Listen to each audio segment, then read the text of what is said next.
আসসালামু আলাইকুম, welcome to Moni's cookbook. আশা করছি সবাই ভালো আছেন। আজকে আমি একটি বেলে মাছের রেসিপি শেয়ার করছি, বেলে মাছের চচ্চড়ি। চলুন যাই রেসিপিতে। এখানে আমি বড় একটি পেঁয়াজকে কুচি করে নিয়ে নিয়েছি। সেই সাথে দিয়ে দিচ্ছি 2 টেবিল চামচের মতো রসুন কুচি। এখন আমি রসুন আর পেঁয়াজটাকে ভালোভাবে হাতের সাহায্যে কচলিয়ে নিচ্ছি।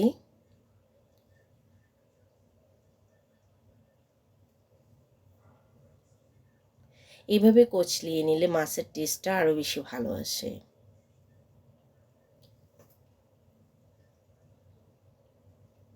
এখন আমি অ্যাড করে দিচ্ছি অন্যান্য উপকরণগুলি। এখানে আমি বড় একটি টমেটো দিয়ে দিচ্ছি, 4-5টা কাঁচামরিচ ফালি করে দিয়ে দিয়েছি। আপনারা বেশি ঝাল খেতে পছন্দ করলে কাঁচামরিচটাকে আরও বেশি বাড়িয়ে দিতে পারেন। এখন দিয়ে দিচ্ছি 1 টেবিল চামচ আদা বাটা,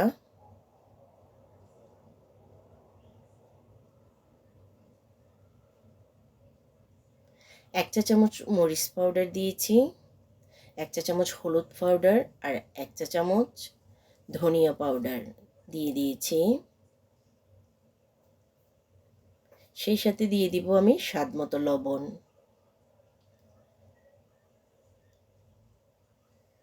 পেঁয়াজের সাথে আমি এই সম্পূর্ণ উপকরণগুলিকে আবারও ভালোভাবে মিক্স করে নিচ্ছি। চচ্চড়ির মধ্যে যত বেশি মশলাগুলিকে পেঁয়াজের সাথে আমরা মাখাবো, তত বেশি চচ্চড়ির স্বাদটা ভালো আসে। এভাবে হাতের সাহায্যে ভালোভাবে আমি কচলে নিচ্ছি। মাছ দেওয়ার আগে অবশ্যই এভাবে কচলিয়ে নেব। এখানে আমি 400 গ্রামের মতো বেলে মাছ নিয়ে নিয়েছি। ভালো করে কেটে ওয়াশ করে নিয়েছি আমি মাথাগুলি কেটে ফেলে দিয়েছি, আপনাদের পছন্দ হলে রাখতে পারেন। এখন আমি মাছকে সম্পূর্ণ উপকরণের সাথে মিক্স করে নিচ্ছি। মাছ দেওয়ার পরে বেশি মাখামাখি করা যাবে না, আলতো হাতে মেখে নিতে হবে। এখন আমি অ্যাড করে দিচ্ছি রেগুলার রান্নার যে তেল আছে সেটা 4 টেবিল চামচের মতো। আপনারা চাইলে এটা সরিষার তেলেও করতে পারেন। ভালোভাবে আমি মিক্স করে নিচ্ছি।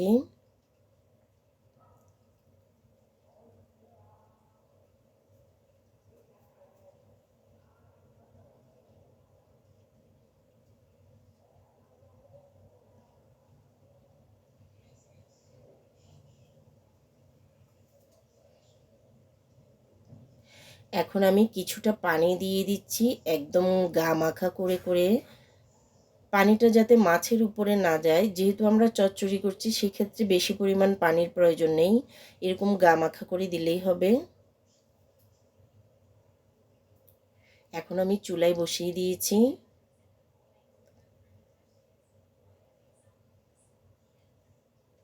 প্রথমে আমি কভার করে দিয়ে 4-5 মিনিট কুক করে নেব।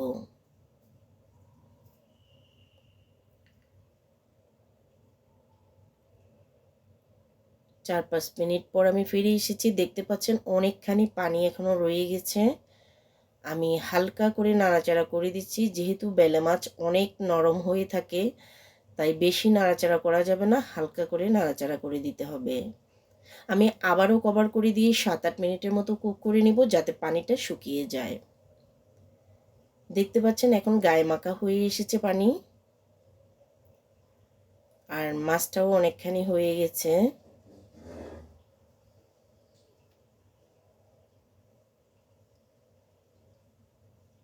এখন আমি দিয়ে দিচ্ছি কিছুটা ধনিয়া পাতা কুচি। জাস্ট আমি ধনিয়া পাতাটা দিয়ে 1 মিনিটের মতো কভার করে দিব।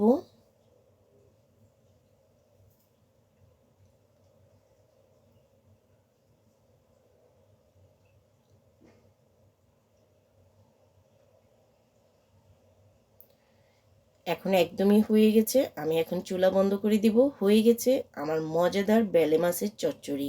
আপনারা অবশ্যই এইভাবে ট্রাই করবেন যারা মাছ খেতে পছন্দ করেন।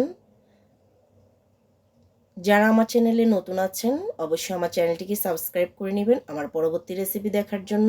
সে পর্যন্ত সবাই ভালো থাকবেন, সুস্থ থাকবেন। আল্লাহ হাফিজ। আসসালামু আলাইকুম।